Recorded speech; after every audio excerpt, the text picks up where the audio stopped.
Hello dears, welcome to the class. In this class we will discuss about the another very interesting problem, that is, let L be the set of all lines in xy plane and R be the relation in L defined as R is equal to L1 comma L2 such that L1 is parallel to L2. Show that the relation is equivalence relation. ಓಕೆನಾ, ನಾವು ಇದನ್ನ equivalence relation ಅಂತ ಹೇಳಿ prove ಮಾಡಬೇಕು, right? So ಮೊದಲನೇದಾಗಿ ನಾವು set ಅನ್ನ find out ಮಾಡಬೇಕು. ಏನ್ ಸೆಟ್ ಕೊಟ್ಟಿದ್ದಾರೆ ನೋಡ್ರಿ, let set of all lines in X Y plane. ಹೌದಾ? ಸೊ ಎಲ್ ಸೆಟ್ ಇದೆ, ಅದರೊಳಗೆ ಲೈನ್ಸ್ ಇದೆ, ಸೆಟ್ ಆಫ್ ಲೈನ್ಸ್ ಅದು. ಓಕೆನಾ? ಎಸ್. ಆಮೇಲೆ ರಿಲೇಷನ್ ಏನ್ ಕೊಟ್ಟಿದ್ದಾರೆ ನೋಡ್ರಿ, R is equal to L1 comma L2. L1 is parallel to L2. So L1 is parallel to L2. ಓಕೆನಾ? ಎಸ್. ಸೊ ಪ್ಯಾರಲಲ್ ಕ್ರಿಟೇರಿಯಾ ಹೆಂಗಿರುತ್ತಪ್ಪ ಅಂತಂದ್ರೆ ಎರಡ್ ಲೈನ್ಸ್ ನೋಡ್ರಿ. ಸೊ ಇದು L1 ಅಂತ ಹೇಳಿ ತಿಳ್ಕೊರಿ, ಇದು L2 ಅಂತ ಹೇಳಿ ತಿಳ್ಕೊರಿ. ಸೊ ಈ ಎರಡು ಲೈನ್ ಅನ್ನ ನಾವು ಪ್ಯಾರಲಲ್ ಲೈನ್ಸ್ ಅಂತ ಹೇಳಿ ಕರಿತೀವಿ. ಸಿಂಬಾಲ್ ಪ್ಯಾರಲಲ್ ಲೈನ್ಸ್ ಅದು ಈ ತರ ಸಿಂಬಾಲ್ ಇರುತ್ತೆ. ಸೊ ನೀವು ಈಗ ಆಲ್ರೆಡಿ 10th ಫಸ್ಟ್ PUC ಅಲ್ಲಿ ಕಲ್ತಿರ್ತೀರಿ, right? So next move on. ಈಗ ಏನ್ ಫ್ಯಾಕ್ಟ್ ಅಂಡರ್ಸ್ಟ್ಯಾಂಡಿಂಗ್ ಮಾಡ್ಕೋಬೇಕಪ್ಪ ಅಂತಂದ್ರೆ, ಪ್ಯಾರಲಲ್ ಲೈನ್ಸ್ ಒಂದಕ್ಕೊಂದು ಟಚ್ ಆಗಂಗಿಲ್ಲ. ಹೌದಾ? Parallel lines never meets or intersect each other. ಇದಷ್ಟು ಗೊತ್ತಾಗಿರ್ಬೇಕು ನೀವು, ರೈಟ್? ಎಸ್. ಈಗ ಈಕ್ವಲೆನ್ಸ್ ಪ್ರೂವ್ ಮಾಡ್ಬೇಕಪ್ಪ ಅಂತಂದ್ರೆ, ಈಕ್ವಲೆನ್ಸ್ ಪ್ರೂವ್ ಮಾಡ್ಬೇಕಂದ್ರೆ ಅದು ರಿಫ್ಲೆಕ್ಸಿವ್ ಆಗಿರ್ಬೇಕು, ಸಿಮೆಟ್ರಿಕ್ ಆಗಿರ್ಬೇಕು, ಮತ್ತೆ ಟ್ರಾನ್ಸಿಟಿವ್ ಆಗಿರ್ಬೇಕು. ಓಕೆನಾ? ಹಾಗಾದ್ರೆ ಮೊದಲು ನಾವು ರಿಫ್ಲೆಕ್ಸಿವ್ ಪ್ರೂವ್ ಮಾಡೋಣ.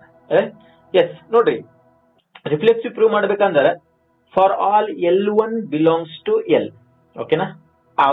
ಅವಾಗ ನಾವು T1 ಅಂತ ಹೇಳಿ ತಗೊಂಡಿದೀವಿ. ಎಲ್ಲಿ ಸಿಮಿಲರ್ ಮತ್ತೆ ಕಾಂಗ್ರುವೆಂಟ್ ಪ್ರಾಬ್ಲಮ್ ಅಲ್ಲಿ T1 ಕೊಟ್ಟಿದ್ರು, T1 ತಗೊಂಡಿದ್ವಿ. ಇಲ್ಲಿ L1 ಕೊಟ್ಟಿದ್ದಾರೆ, L1 ತಗೊಂಡಿದ್ವಿ. For all L1 belongs to L. L ಅಂತಂದ್ರೆ ಇದು ಸೆಟ್ ಆಫ್ ಆಲ್ ಲೈನ್ಸ್. ಓಕೆನಾ? ಇದು ಸೆಟ್. ಅಂಡರ್ಸ್ಟ್ಯಾಂಡಿಂಗ್ ಆಯ್ತು? ಬರೆಯೋದು ಗೊತ್ತಾಯ್ತಲ್ಲ? S.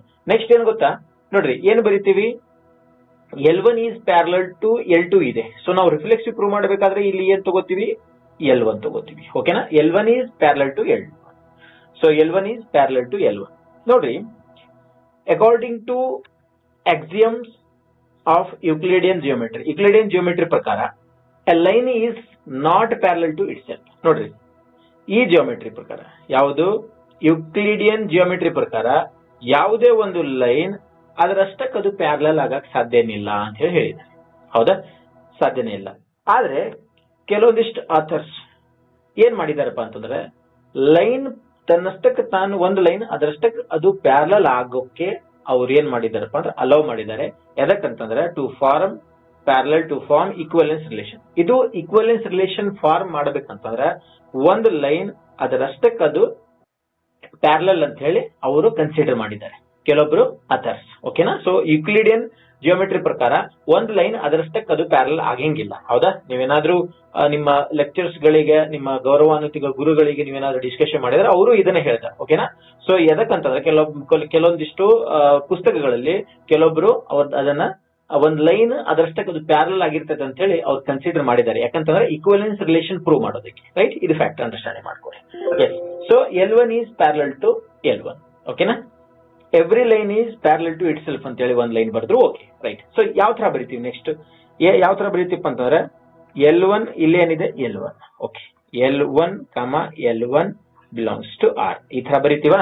S. Next line L1 L1 belongs to R. So R is reflexive ಆಯ್ತು. ರಿಫ್ಲೆಕ್ಸಿವ್ ಆಯ್ತು, ಗೊತ್ತಲ್ಲ?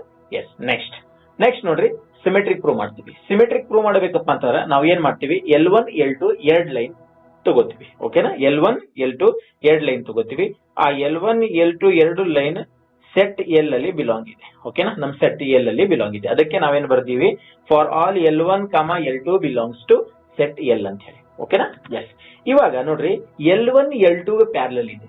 L1 L2 ಪ್ಯಾರಲಲ್ ಇದೆ. ನೋಡ್ರಿ, ಈ ಲೈನ್ಗೆ ಪ್ಯಾರಲಲ್ ಇದೆ. ಹಾಗಾದ್ರೆ ಈ ಲೈನ್ ನೋಡ್ರಿ, ಈ ಲೈನ್ಗೆ ಪ್ಯಾರಲಲ್ ಇರುತ್ತೆ ಇಲ್ಲ? ಡೆಫಿನೆಟ್ಲಿ ಇರ್ತದೆ. ಓಕೆನಾ? So L1 is parallel to L2 ಆದ್ರೆ L2 also parallel to L1. ಬರೆಯೋದು ಹೇಗೆ ಬರಿತೀವಿ ನೋಡ್ರಿ, ಇಲ್ಲಿ ನೋಡ್ರಿ, ಇದೇ ಸೆಂಟೆನ್ಸ್ ಅನ್ನು ಬರಿತೀವಿ. L1 is parallel to L2. L1 is parallel to L2. ಅದರ ಅರ್ಥ L2 is also parallel to L1. Understanding ಆಯ್ತಲ್ಲ? ಈಗ ನಾವು ಏನ್ ಬರಿತೀವಪ್ಪ ಅಂತಂದ್ರೆ, ಈಗ ನಾವು ನೆಕ್ಸ್ಟ್ ಲೈನ್ ಬರಿಬೇಕಾದ್ರೆ, ನೆಕ್ಸ್ಟ್ ಸ್ಟೆಪ್ ಬರಿಬೇಕಾದ್ರೆ ಇಲ್ಲೇನಿದೆ, L1 ಇಲ್ಲೇನಿದೆ L2.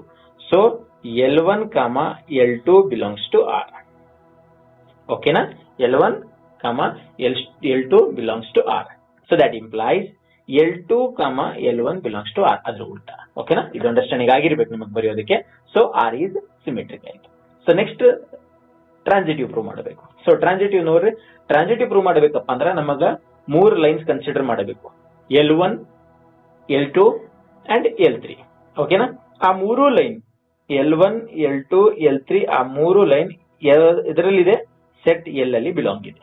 ಆ ಸೆಟ್ ಅಲ್ಲಿ ಇರ್ತಕ್ಕಂಥ ಲೈನ್ಸ್ ಅನ್ನು ತಗೊಂಡ್ವಿ, 3 ಲೈನ್ಸ್ ಅನ್ನು ತಗೊಂಡ್ವಿ. ಓಕೆನಾ? ಎಸ್. ಸೊ ಇವಾಗ ನೋಡ್ರಿ L1 is parallel to L2. ಹೌದಾ? L1 is parallel to L2. ಇಲ್ಲಿ ನೋಡ್ರಿ L1 L2 ಗೆ ಪ್ಯಾರಲಲ್ ಆಗಿದೆ. ಓಕೆನಾ? So next and L2 is parallel to L3. ಈ ಲೈನಿಗೆ ಪ್ಯಾರಲಲ್ ಆಗಿದೆ. ಹಾಗಾದ್ರೆ ನನಗೆ ಹೇಳ್ರಿ, ಒಂದು ವೇಳೆ L1 L2 ಗೆ ಪ್ಯಾರಲಲ್ ಆಯಿತು, L2 ಲೈನ್ L3 ಗೆ ಪ್ಯಾರಲಲ್ ಆಯಿತು ಅಂತಂದ್ರೆ ನೀವು ನನಗೆ ಹೇಳ್ರಿ L1 ಮತ್ತೆ L2 ಏನಾಗುತ್ತೆ? ಪ್ಯಾರಲಲ್ ಲೈನ್ ಆಗಿ ಕಾಣಾಕತ್ತೈತೆ ನೋಡ್ರಿ. L2 ತೆಗೆದ್ವಿ, L1 ಮತ್ತೆ L3 ಏನಾಗುತ್ತೆ? ಪ್ಯಾರಲಲ್ ಕಾಣಾಕತ್ತೈತೆ. So that implies L1 is parallel to L3. ಓಕೆನಾ? ಬರಿಬೇಕಾದ್ರೆ ಯಾವ ತರ ಬರೀತೀವಿ ನೋಡ್ರಿ, ಬಹಳ ಹುಷಾರಾಗಿ ಬರೀಬೇಕು. L1 L2 belongs to R, L2 L3 belongs to R. That implies L1 L3 belongs to R. So ಏನು ಬರ್ದ್ವಿ? L1, L2 belongs to R. So ನೋಡ್ರಿ ಇಲ್ಲೇ ಇದೆ L1 L2, L1, L2 belongs to R. ಓಕೆನಾ? So and L2, L3 belongs to R. Understanding ಆಯ್ತು? That implies L1, L3 belongs to R. R is transitive ಆಯ್ತು. ಓಕೆನಾ? ಹಾಗಾದ್ರೆ ನಮಗ ಏನೇನ್ ಪ್ರೂವ್ ಆಯ್ತು? ಒಂದು ರಿಫ್ಲೆಕ್ಸಿವ್ ಪ್ರೂವ್ ಆಯ್ತು, ಸಿಮೆಟ್ರಿಕ್ ಪ್ರೂವ್ ಆಯ್ತು, ಟ್ರಾನ್ಸಿಟಿವ್ ಪ್ರೂವ್ ಆಯ್ತು. ಅದರಿಂದ ಇದು ಈಕ್ವಲೆನ್ಸ್ ರಿಲೇಷನ್ ಆಯ್ತು. ಆದ್ರೆ ಏನಾಯ್ತು? ಇದು ಈಕ್ವಲೆನ್ಸ್ ರಿಲೇಷನ್ ಆಯ್ತು. ಸೊ ನೋಡ್ರಿ, ಬರೆಯೋದು ಒಂದು ಫ್ಯಾಕ್ಟ್ ಅಂಡರ್ಸ್ಟ್ಯಾಂಡಿಂಗ್ ಮಾಡ್ಕೋಬೇಕು, ಯಾವ ತರ ಇದನ್ನ ಬರಿತೀವಿ ಎಕ್ಸಾಮ್ ಅಲ್ಲಿ ಅಂತಕ್ಕಂಥದ್ದು. ಆಮೇಲೆ ಈ ಡೈಗ್ರಾಮ್ ಅನ್ನ ಬರೆಯೋ ಅವಶ್ಯಕತೆ ಇಲ್ಲ. ಓಕೆನಾ? ಈ ಡೈಗ್ರಾಮ್ ಅನ್ನ ಬರೆಯೋ ಅವಶ್ಯಕತೆ ಇಲ್ಲ. ನೀವೇನ್ ಬರೀಬೇಕಪ್ಪ ಅಂತಂದ್ರೆ ಜಸ್ಟ್ ರಿಫ್ಲೆಕ್ಸಿವ್ ಇದಕ್ಕೆ 1 ಮಾರ್ಕ್ ಸಿಗ್ತದೆ, ಇದು ಸಿಮೆಟ್ರಿಕ್ 1 ಮಾರ್ಕ್ ಸಿಗ್ತದೆ, ಇದು ಟ್ರಾನ್ಸಿಟಿವ್ 1 ಮಾರ್ಕ್ ಸಿಗ್ತದೆ. ಸೊ 3 ಮಾರ್ಕ್ ಪ್ರಾಬ್ಲಮ್ ಇದು. ರೈಟ್? ಎಸ್.